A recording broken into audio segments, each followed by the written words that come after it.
2021년 전국 한인연합감리교회 특별 새벽기도회 3월 5일 말씀을 전하게 된 노스캐롤라이나 그린스보로 한인연합감리교회의 서준석 목사입니다.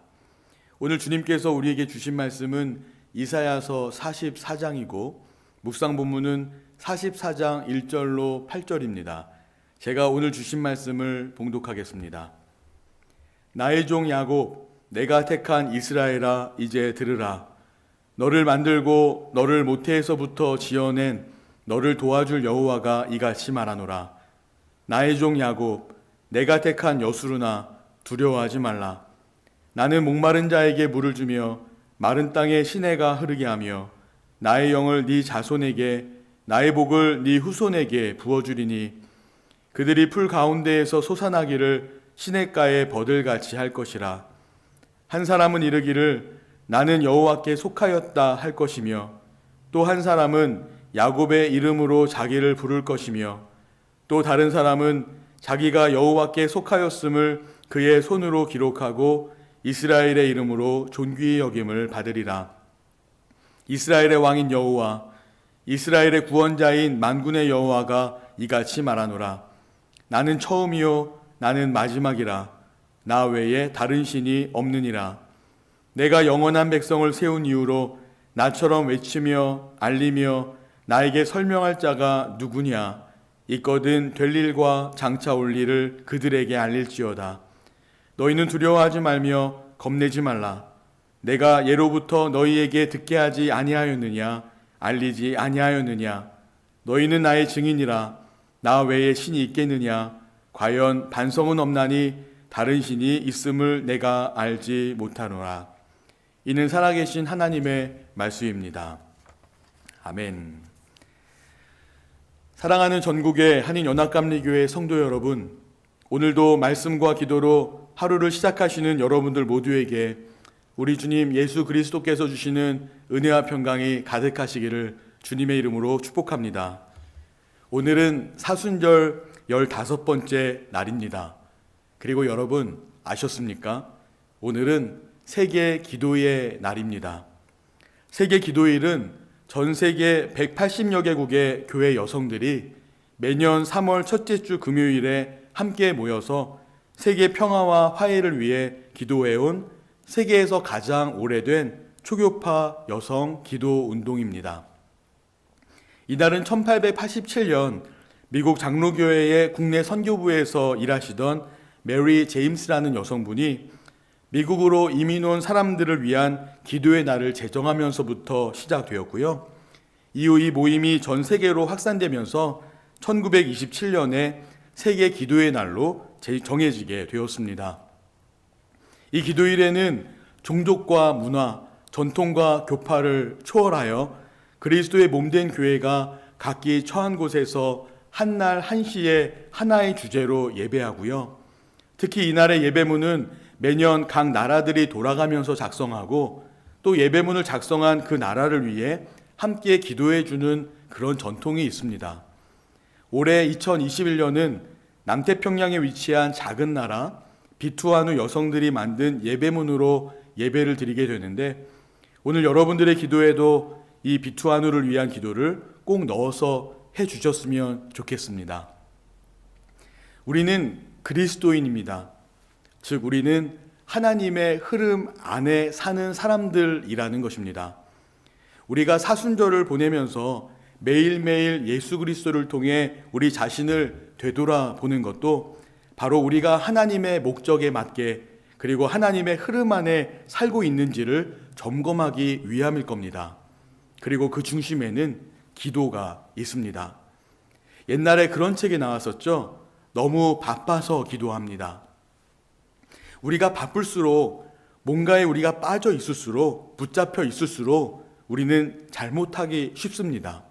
왜냐하면 그로 인해서 예수님이 아닌 다른 뭔가가 나를 강하게 끌고 갈 수 있기 때문입니다. 그렇다면 이럴 때 우리 예수님은 어떻게 하셨을까요?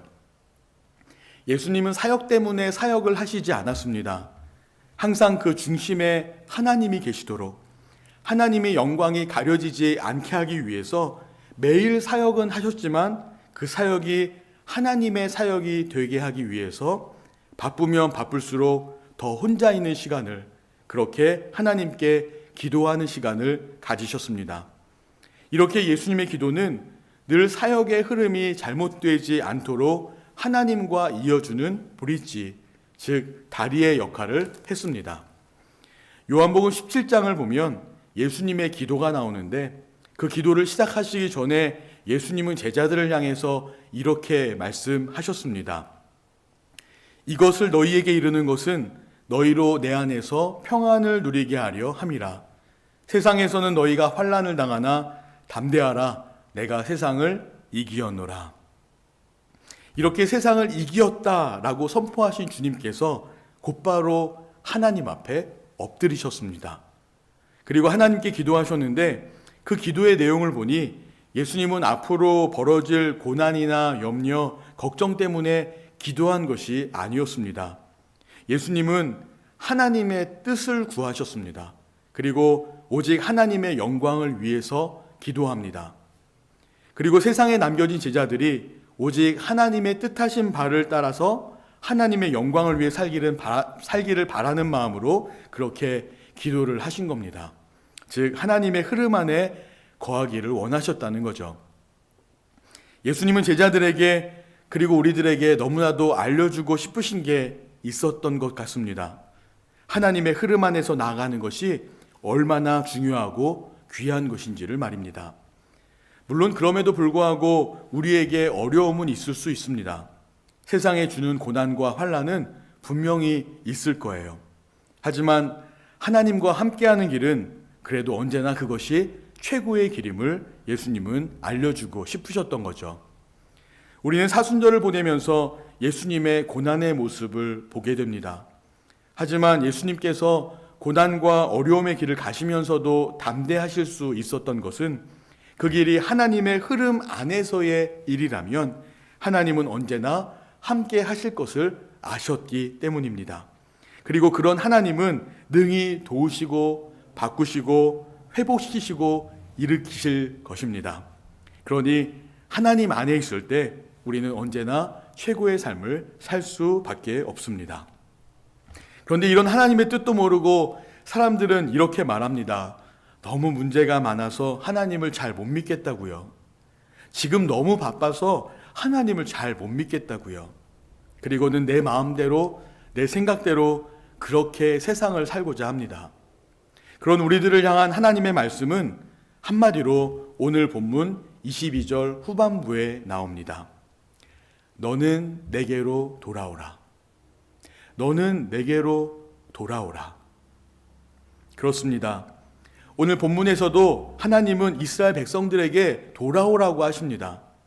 지금 이스라엘 백성들이 있는 자리는 그들이 있어서는 안 되는 자리라는 겁니다. 어떤 자리냐? 9절부터 11절에서 이렇게 말씀합니다. 우상을 만드는 자는 다 허망하도다. 그들이 원하는 것들은 무익한 것이거늘 그것들의 증인들은 보지도 못하며 알지도 못하니 그러므로 수치를 당하리라. 신상을 만들며 무익한 우상을 부어 만든 자가 누구냐? 보라, 그와 같은 무리들이 다 수치를 당할 것이라. 그 대장장이들은 사람일 뿐이라. 그들이 다 모여서서 두려워하며 함께 수치를 당할 것이니라. 그러니까 지금 이스라엘 백성들이 있는 자리는 우상 숭배의 자리입니다. 그럼 우상이 무엇입니까? 우상은 자신이 가장 좋아하고 원하는 것들의 결정체입니다.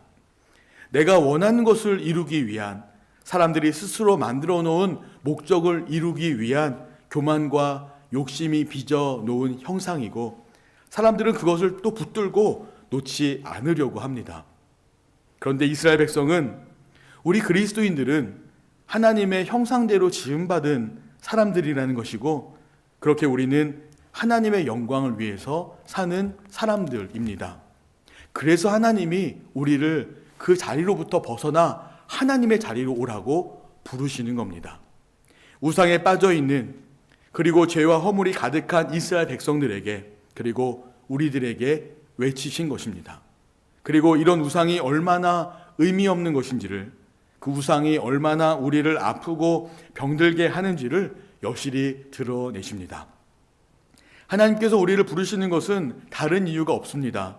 그저 우리를 사랑하시기 때문입니다. 여러분, 이것을 믿으시나요? 정말 사랑하십니다. 그래서 하나님은 우리가 누구이고 하나님은 누구이신지 우리에게 알려주시는 겁니다. 왜냐하면 내가 하나님께 어떤 존재인지 그리고 하나님은 어떤 분이신지 우리가 안다면 분명 돌아오게 될 것이기 때문입니다. 그래서 오늘 본문의 시작도 들으라 라고 말씀하십니다. 영어 성경에 보니까 But now hear 이렇게 시작하죠. listen이 아니라 hear입니다. 내가 들으려고 해서 들을 수 있는 말씀이 아니라 들려지는 말씀인 거죠. 그런데 지금부터 하나님이 하시는 말씀은 사실 우리가 모르는 말씀이 아닙니다. 이미 우리가 다 알고 있고 기록되어 있는 말씀입니다. 하지만 이렇게 기록된 말씀이 들리는 말씀이 되지 않으면 우리는 하나님 자리로 돌아올 수 없을 겁니다. 억지로 들으려고 내가 노력하지 않아도 하나님 말씀이 살아 움직여 역사하는 말씀으로 여러분들에게 들려지시기를 주님의 이름으로 축복합니다. 오늘 이스라엘 사람들에게 그리고 우리들에게 들려줘야 할 말씀은 어떤 말씀입니까? 2절입니다. 너를 만들고 너를 모태에서부터 지어낸 너를 도와줄 여호와가 이같이 말하노라. 나의 종 야곱 내가 택한 여수르나 두려워하지 말라. 하나님께서는 나의 종 야곱 내가 택한 여수르나 라고 반복해서 말씀하실 정도로 그들은 하나님이 지으시고 택하시고 부르시고 구원하신 존재입니다. 자, 우리 바꿔서 한번 생각해 보십시다. 하나님이 어떤 분이시냐? 나를 지으시고 택하시고 부르시고 구원하시는 분이십니다. 3절과 4절도 보겠습니다. 나는 목마른 자에게 물을 주며 마른 땅에 시내가 흐르게 하며 나의 영을 네 자손에게 나의 복을 네 후손에게 부어주리니 그들이 풀 가운데에서 솟아나기를 시냇가에 버들같이 할 것이라. 지금 이스라엘 백성들의 삶에는 메마름밖에 없습니다. 목이 마르고 마른 땅과 같고 아주 황폐한 땅과 같습니다. 혹시 여러분들 중에도 이런 메마름 속에 갇혀 계신 분이 계십니까? 그런데 하나님은 은혜의 하나님이시라 그런 땅에도 생명력이 넘치게 하시겠다는 것입니다. 어떻습니까? 이런 하나님이라면 이제 온전히 하나님만 의지할 수 있겠습니까? 이때 하나님은 다시 한번 하나님의 존재에 대해서 우리들에게 확인시켜 주십니다. 6절과 7절입니다. 이스라엘의 왕인 여호와 이스라엘의 구원자인 만군의 여호와가 이같이 말하노라. 나는 처음이요 나는 마지막이라. 나 외에 다른 신이 없느니라. 내가 영원한 백성을 세운 이후로 나처럼 외치며 알리며 나에게 설명할 자가 누구냐. 있거든 될 일과 장차 올 일을 그들에게 알릴지어다. 나 외에 다른 신이 없느니라. 나 외에 다른 신이 없느니라. 오늘 하나님이 우리에게 분명히 말씀하시는 것은 하나님밖에 없다라는 것입니다. 하나님은 그런 존재십니다. 우리 삶에서 하나님을 잃어버리면 모든 것을 잃어버리는 것과 같습니다. 하지만 하나님만 있으면 그것만으로도 족한 것입니다.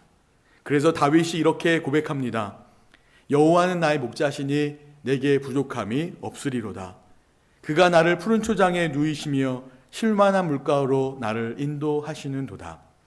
내 영혼을 소생시키시고 자기 이름을 위하여 의의 길로 인도하시는도다. 내가 사망의 음침한 골짜기로 다닐지라도 해를 두려워하지 않을 것은 주께서 나와 함께 하심이라. 주의 지팡이와 막대기가 나를 안위하시나이다. 아멘. 사랑하는 연합감리교회 성도 여러분, 코비드-19로 인한 팬데믹 때문에 정말 많이 힘드시죠? 아니, 이것 말고도 여러분을 힘들게 하는 일들이 너무나 많을 것 같습니다. 하지만 오늘 하나님께서는 내가 하겠다 하십니다. 내가 돕겠다라고 하십니다.